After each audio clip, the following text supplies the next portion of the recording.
Hello, everyone.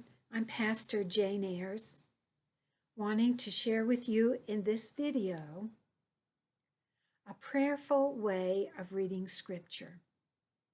I'm offering this type of prayer called Lectio Divina. Yes, it's Latin, as an invitation for you to deepen your relationship with God through the prayerful reading of Holy Text.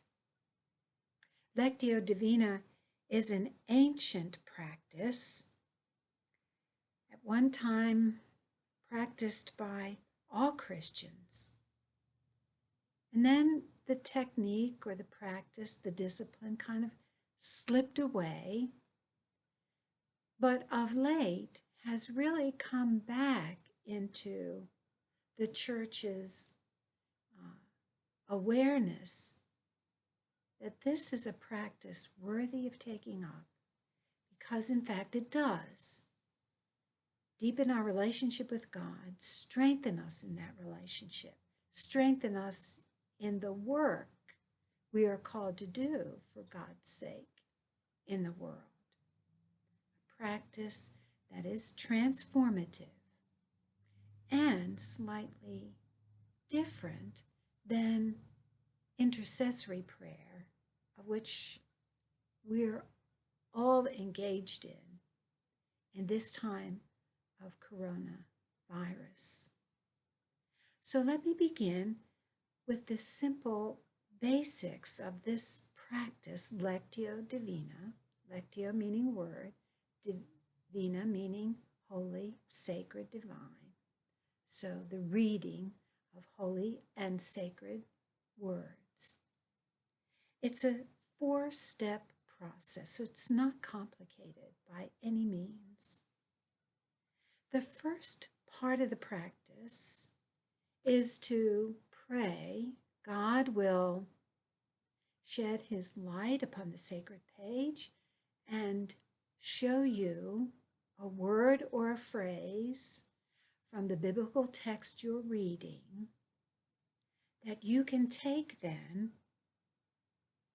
and ponder it, chew on it, savor it, and then use it in a prayer form. And then keep that prayer form with you for the day or for an extended period of time. The first thing, though, in holy reading is to be able to listen to the words readily. So if you take a text, say a gospel story of Jesus calling for children to come and embracing them, rather than letting them be shooed away as the disciples want to do. If you wanted to read a text like that, or if you wanted to read a psalm, even the 23rd Psalm, which we recently had in the lectionary for a Sunday in Lent. What you would do then in this holy reading, this Lectio Divina, is to read the text slowly and thoughtfully, out loud. And when you've finished, pause for a good couple of moments. And then, with your attention kind of ratcheted up a little, read that text again with the ears of your heart, listening for what word or phrase might shimmer on the page, might catch your attention, might draw you in. And then read the text. After pausing the second time, read it once more. And on the third reading, you could read it silently, but perhaps move your lips as you read it a third time. After having read and listened with the ears of your heart to that text, and once you've found a word or a phrase that speaks to you in a personal way, and you take it in, then ruminate on it and sit with it, hold it in your spirit, and see if God does more with that word or phrase that is enlightening to you. That God might show you a way that word touches you and affects you at the deepest level. Then the third step of Lectio Divina is the prayer part.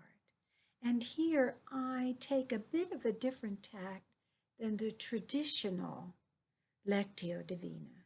I really encourage you to take that word or phrase and write a prayer, including that word or that phrase. If in the 23rd Psalm, for instance, you find that the phrase, "He leadeth me beside the still waters," or even just still waters, I could imagine you might create a prayer that could say something like, "Oh God, I'm hardly ever still these days, so much to do. My mind is not still. Please come to me and grant me a moment of peace and serenity as I slow my breath, Lord, and breathe into your love." Something like that, just thinking of that off the top of my head. The prayer doesn't have to be long, but it would incorporate the word that God has given you, the Spirit has given you, or the phrase. And then finally, just rest in the presence of the one who has used his word as a means of inviting you into his loving embrace, which is always transforming, an embrace that is always healing. So the steps again of Lectio Divina: pray before you begin, then read the text, listen deeply with the ears of your heart for a word or a phrase that kind of shimmers and speaks to you or captures your attention from the text that you've had before you. Read the text 3 times. Meditate on the word or phrase. Just let it sit with you. Then create a prayer around it. And finally, rest again with the prayer and the word or phrase that God has given you.